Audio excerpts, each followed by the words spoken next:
Upon this game's release, it occurred to me that it was probably meant to coincide with the release of World War Z 2, which has now been delayed indefinitely. But given that, I was interested how this game would turn out despite the absence of the film previously slated this year. Also, I have read the book, and the scale of the apocalypse of World War Z is something I found fascinating. Thus, in a guilty pleasure sort of way, I also enjoyed its film adaptation and looked past its bullshit. This World War Z game we have been left with, as a result of the cancellation of the film, is a pleasant surprise for a game based on a movie license.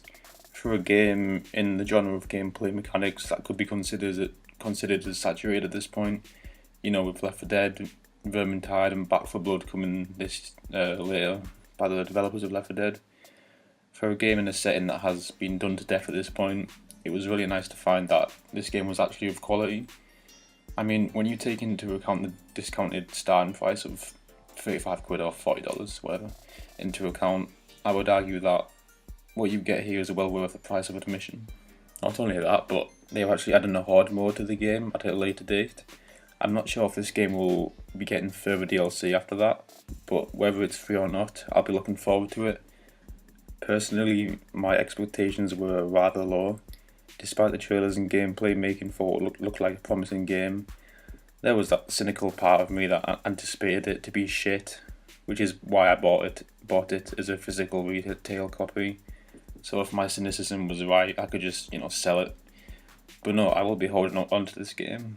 I'm happy to have paid for the asking price for the content included here, and I recommend this game to anyone who is a fan of third-person shooters or zombie survival games. Here's why. Starting with the co-op campaign, as of now you could say there's a shortage of missions, but I'm okay with what you get here.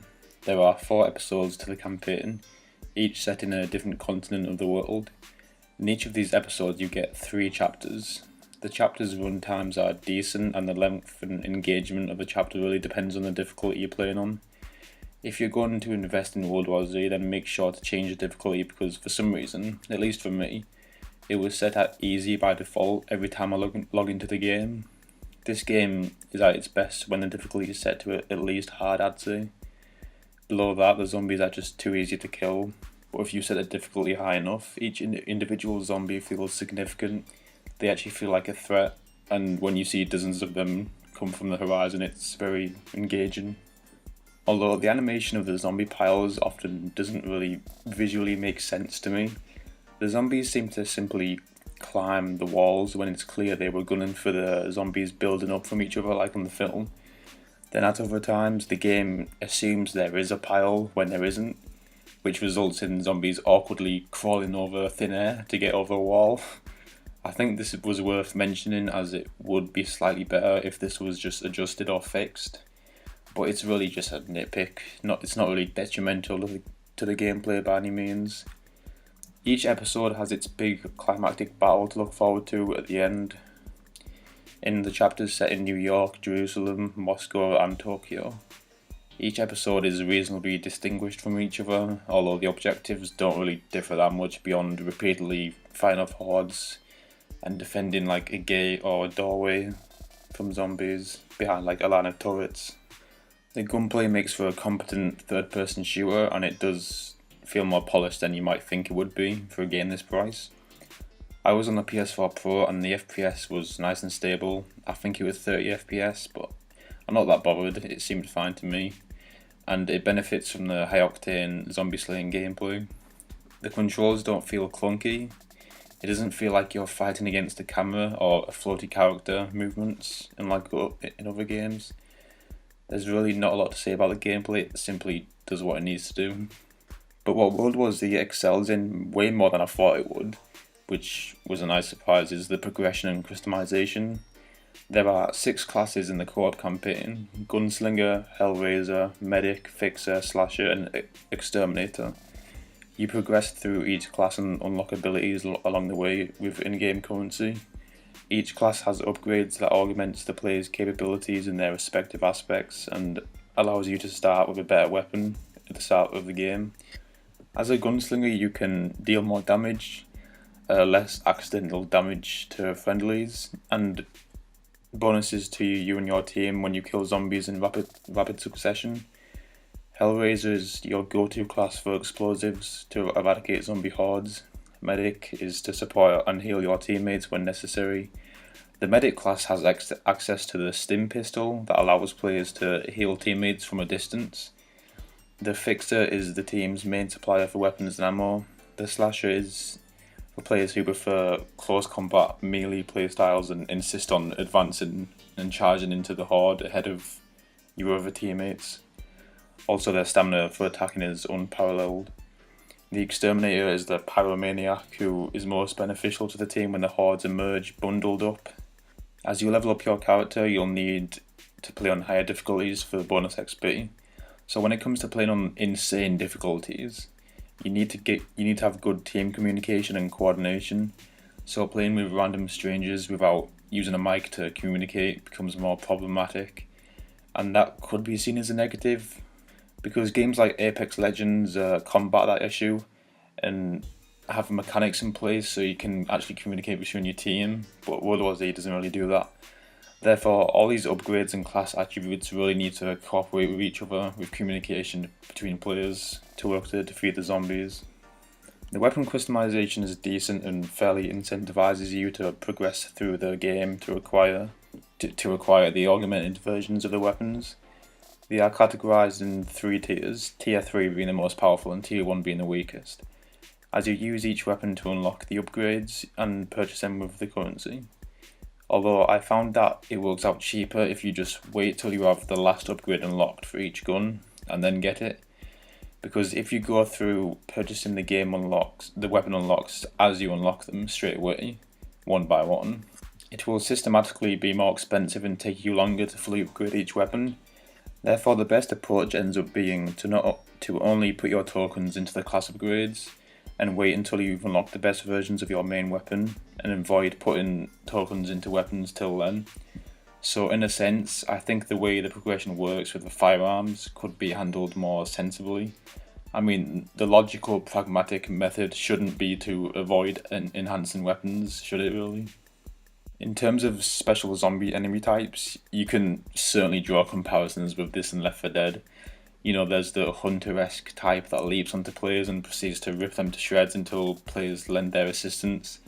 A screamer is perched up somewhere high who draws in the zombies with some beautiful vocals until you put it down. A charger in a riot suit that plummets survivors to the ground and stomps repeatedly, just like the charger from Left 4 Dead. In fairness, the rest of the enemy types are unique to this game as far as I know. The hazmats are zombies wearing hazmat suits that release toxic gas when their suits are damaged and they are killed. This forces the survivors to keep their distance when executing it and strategize. Multiplayer in this game is surprisingly engaging, and I didn't even know it was in the game going in. They didn't market it at all, as far as I can tell. You know, you have your usual game modes consisting of King of the Hill, Deathmatch and Domination, though it does have some other game modes. Scavenge Raid is just kill confirmed from Call of Duty, but instead of dog tags, you collect resources for extra points and retrieve team resources to deny enemies of those points. There's a mode called Vaccine Hunt, which essentially amounts to Oddball from Halo, except instead of a skull, it's a vaccine sample. The longer you are in possession of the vaccine sample, the more points for your team to be victorious. The maps are reasonable, but by today's standards of formulaic, forgettable schlock like all the maps in every modern COD game, the maps are far more interesting. I'm not going to claim they're particularly memorable really, but their layouts and designs shake things up a bit, and the element of the zombie swarms stampeding through the maps definitely factors into the map's design, so they quite simply cannot have like a normal 3-lane structured map like in COD, otherwise it wouldn't really work with the swarms. This is what ultimately separates World War Z's multiplayer mode from others. The swarm of zombies that stampede through any maps or in any game mode they are in. They appear in intervals of around 3 to 4 minutes, and when the swarm transpires, it changes the scenario and stirs things up a bit. Maybe forces campers out of their chosen spots. It reminds me of the Revolutions from Battlefield 4, but obviously not as impactful really. But yeah, it's really interesting, and I really appreciate World War Z actually implementing the zombies into the multiplayer, because I thought it was kind of a shame that The Last of Us didn't incorporate it into theirs. And that's all there really is to say about World War Z. For a game merely licensed on a movie franchise, it is really surprising, entertaining, and engaging. The higher the difficulty, the bigger the threat of the zombie hordes. You are rewarded for investing your time into this game with upgrades to your chosen classes, weapons, and characters. Special zombie types are thrown into the mayhem, and they force the players to anticipate and adapt to the emergence of each type. The multiplayer is a fine addition, as aforementioned. That being said, I think this game really needs content support and updates over time if World War Z is to stay relevant with longevity.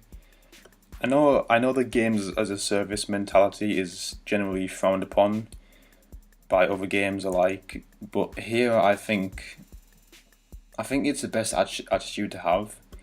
The game has earned the respect of people enjoying World War Z as a result of the apparent thought and care put into the content and quality, as well as the absence of the cynical microtransactions loot box monetization as of now.